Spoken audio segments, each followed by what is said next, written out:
Alhamdulillahilladzi hadana li hadza wa ma kunna linahtadiya laula an hadana Allah.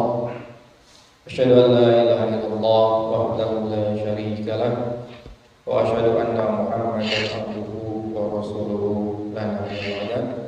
Allahumma shalli wa sallim ala sayyidina Muhammad wa ala alihi wa ashabihi wa man tabi'ahum bi ihsan ila yaumil din. Jamaah salat subuh rahimani wa rahimakumullah.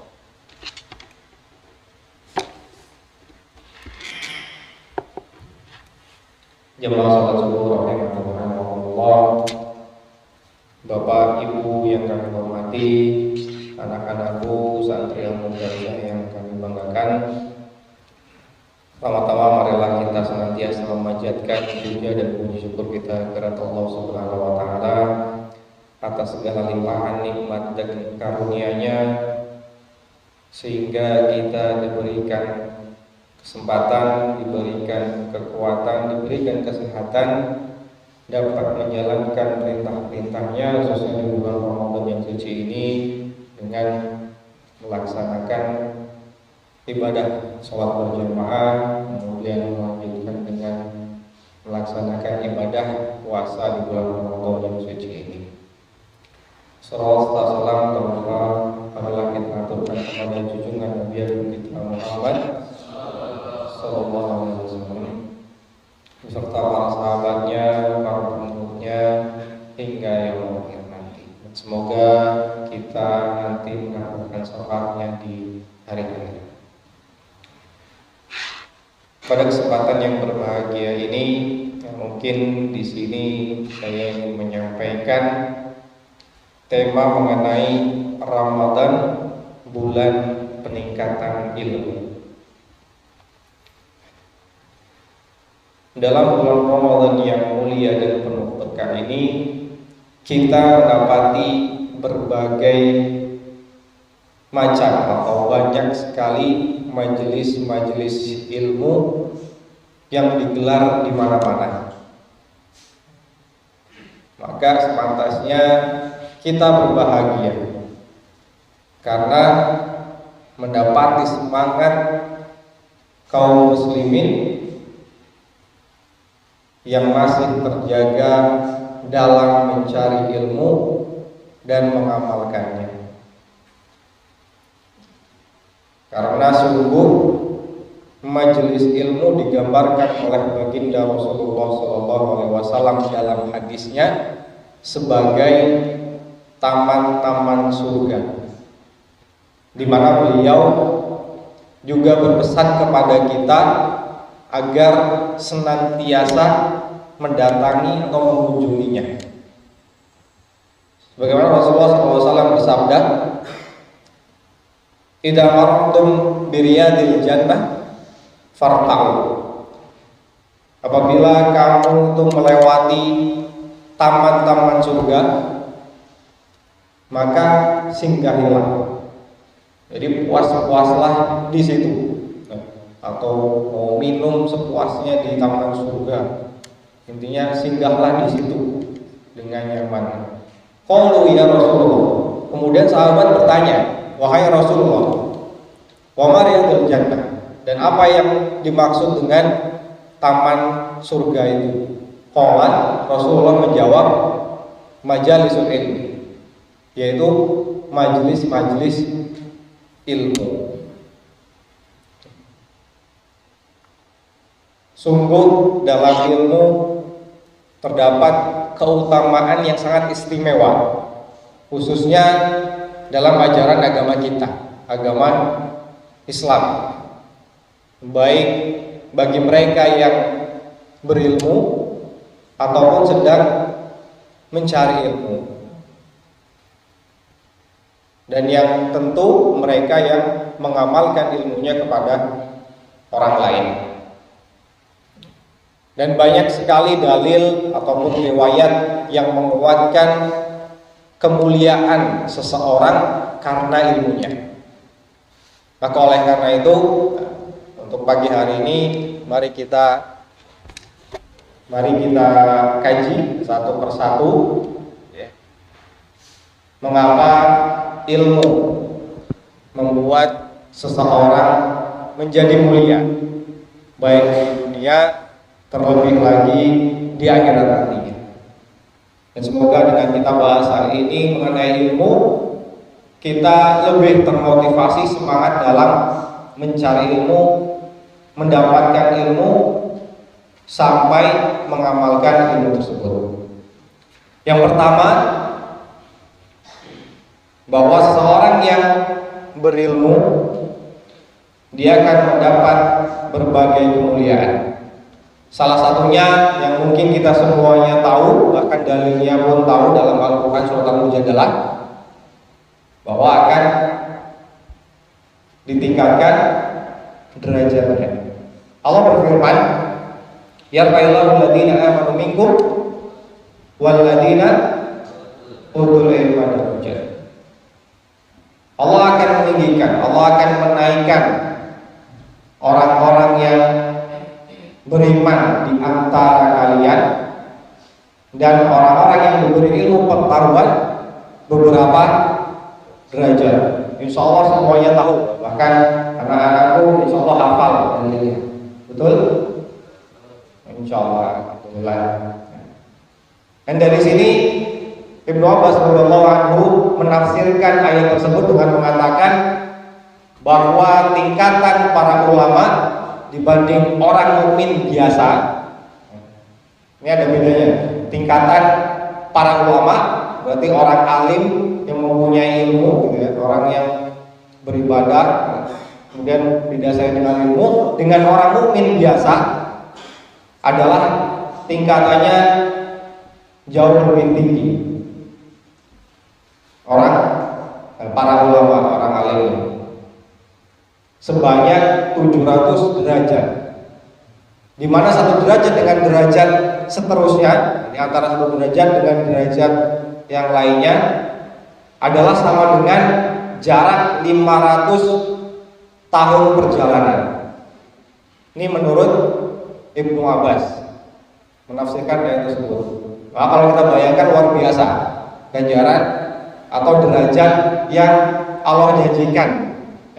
Allah hanya menjanjikan di Al-Quran ditingkatkan derajatnya. Kemudian ditafsirkan oleh Ibnu Abbas bahwa derajatnya 700 derajat, dan setiap derajatnya itu adalah seperti jarak 500 tahun perjalanan. Artinya kalau 700 derajat berarti berapa tahun perjalanan? Nah, dikalikan ya, luar biasa. Sampai kita mungkin susah membayangkannya. Maka ini tingkatan yang sangat luar biasa hebatnya. Dan semoga kita menjadi termotivasi untuk selalu meningkatkan kapasitas ilmu kita. Semakin semangat mencari ilmu dan menuntut ilmu, bahkan sampai mengamalkan ilmu. Karena ini janji Allah akan meningkatkan derajat bagi mereka yang berilmu dan juga pastinya beriman. Gitu. Bukan justru malah semakin malas ya, dalam menuntut ilmu. Kemudian yang berikutnya, yang kedua, bahwa dengan ilmu kita juga dapat menjaga kualitas amal kita agar senantiasa tepat sesuai dengan syariat. Dengan ilmu kita akan dapat menjaga kualitas amal kita agar senantiasa tepat sesuai dengan syariat. Karena sebagaimana dikatakan oleh para ulama, salat diterimanya amal tergantung dua hal. Yang pertama jelas, yaitu niat, dan niat itu harus tulus dan ikhlas. Yang kedua, setelah niat apa? Amalannya harus tepat sesuai dengan syariat. Maka insya Allah amalan kita diterima. Syaratnya itu. niatnya harus tulus, kemudian amalannya harus tepat sesuai syariat.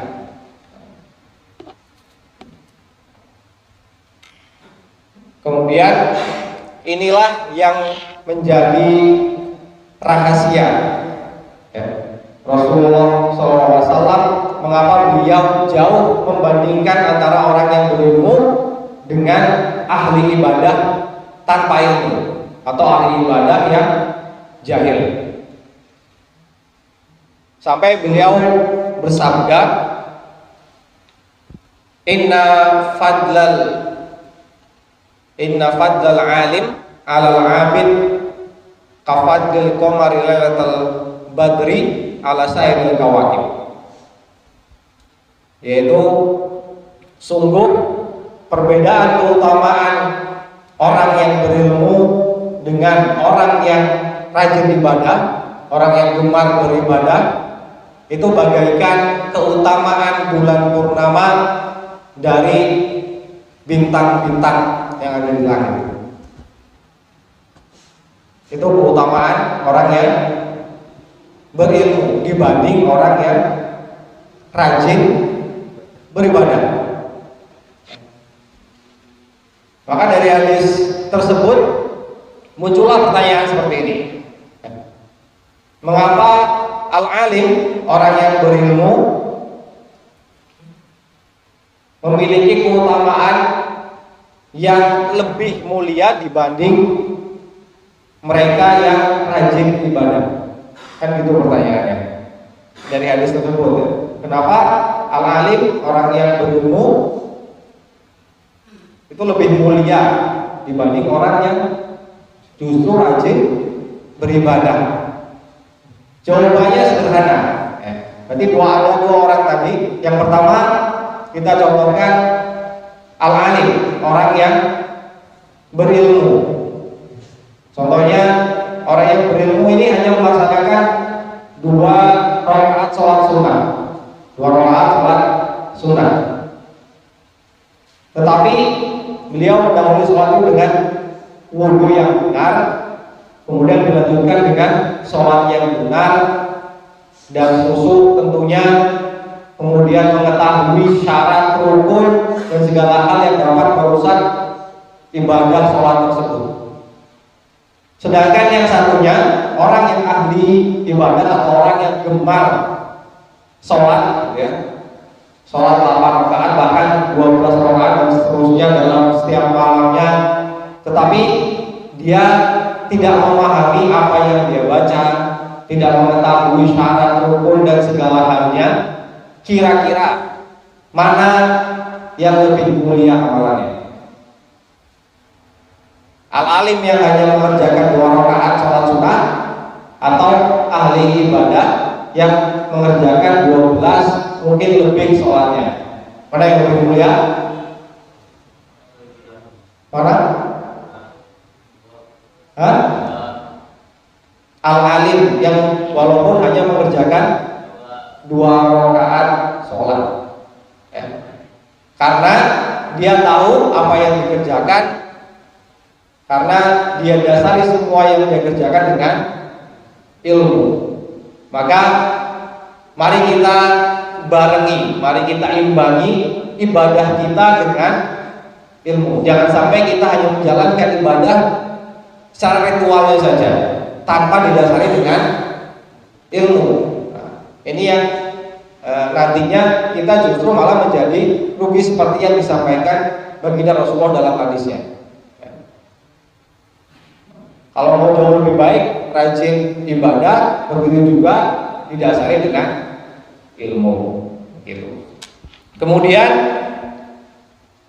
yang ketiga, bahwa karena ilmu itu membuat seseorang menjadi takut kepada Allah Subhanahu wa taala.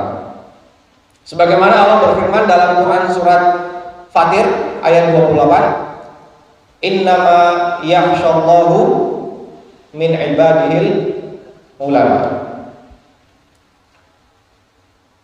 Sesungguhnya yang takut kepada Allah Subhanahu wa taala di antara hamba-hambanya hanyalah para ulama. Ternyata ilmu yang dimiliki para ulama menjadikan beliau-beliau itu takut kepada Allah Subhanahu wa taala. Bukan hanya ilmu agama ataupun syariat, tetapi semua ilmu kebaikan yang berasal dari Allah Subhanahu wa taala. Sehingga siapa saja yang mempelajari, mendalami, mengkaji darinya, dari ilmu-ilmu tersebut, maka insya Allah dia akan merasakan, mendapatkan kebesaran dan keagungan Allah Subhanahu wa taala, untuk kemudian menjadikannya takut kepada Allah. Sebagaimana ilmu-ilmu yang kita pelajari mungkin di pondok, ada ilmu akidah. Dengan ilmu itu kita mengetahui sifat-sifat Allah, keagungan Allah, baik yang disebutkan dalam dalil-dalil nakli di Quran maupun hadis.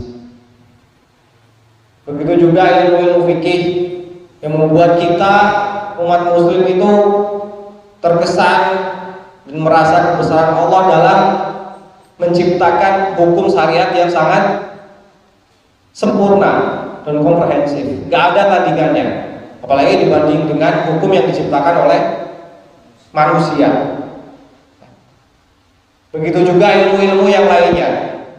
Mereka yang mempelajari mungkin ilmu kedokteran, ilmu pertambangan, ilmu fisika, biologi, bahkan matematika, dengan ilmu itu mereka akan mengagungkan Allah Subhanahu wa taala dengan ayat-ayat Allah yang tersebar luas di alam raya ini, yaitu tentang fase penciptaan manusia, kemudian tentang anatomi hewan, tumbuhan, tentang mineral sumber daya manusia, dan seterusnya. Yang mana semua ini menjelaskan, menceritakan dengan tegas, dengan jujur, dengan benar tentang kebesaran atau kekuasaan Allah Subhanahu wa taala.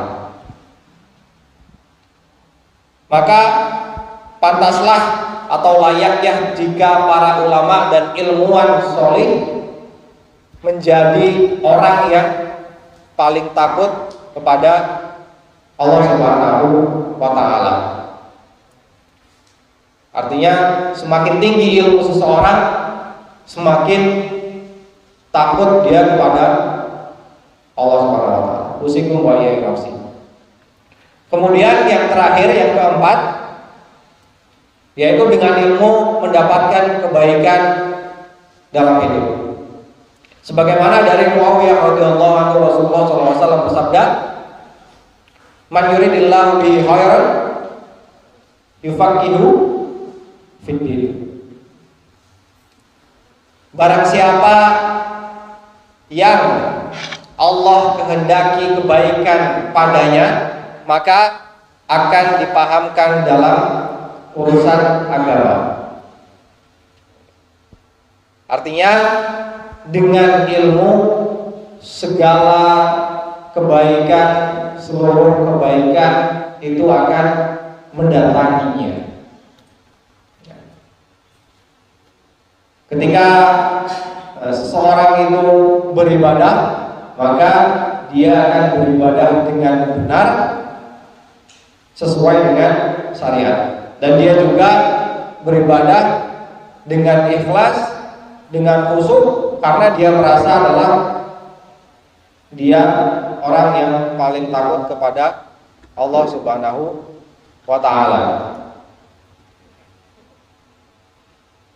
Ketika ia bermuamalah atau bergaul dengan seseorang, dia juga mengetahui mana itu yang baik, mana yang buruk, mana yang halal, mana yang haram.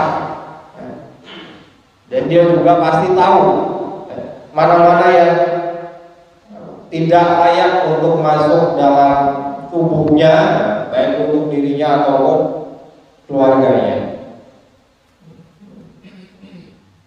Bahkan ketika mendapat pujian dari Allah Subhanahu wa taala, baik berupa kenikmatan, kekayaan, kemudian jabatan, gelar, ataupun cobaan, baik musibah, bahkan sampai kematian, dia akan menghadapi semua itu dengan penuh rasa syukur ataupun dengan kesabaran. Jamaah salat subuh rahimahullah, Bapak Ibu, anak-anakku yang saya banggakan.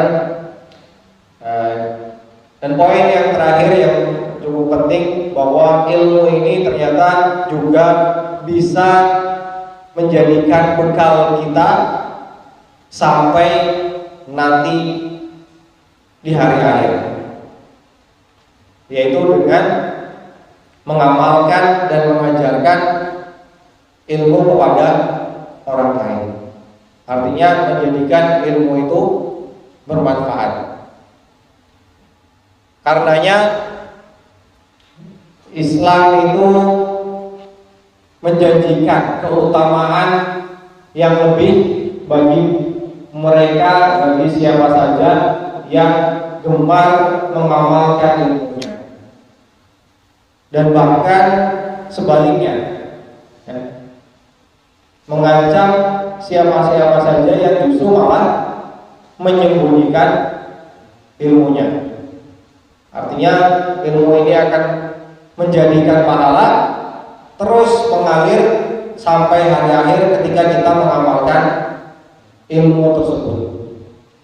Sebagaimana Rasulullah bersabda, "Idza mata al-insanu inqata'a amaluhu illa min salasatin." Al-awwal shadaqatin jariyatin, tsumma aw ilmin yuntafa'u bihi, al-akhir aw waladin sholihin yad'u lahu. Alhamdulillah semuanya hafal ya. Jadi ketika seseorang itu meninggalkan dunia ini atau wafat, maka terputuslah semua amalannya kecuali 3 hal. Yang pertama, sedekah jariyah. Kemudian yang kedua, yaitu ilmu yang bermanfaat. Artinya kita mengamalkan ilmu itu bagaimanapun caranya.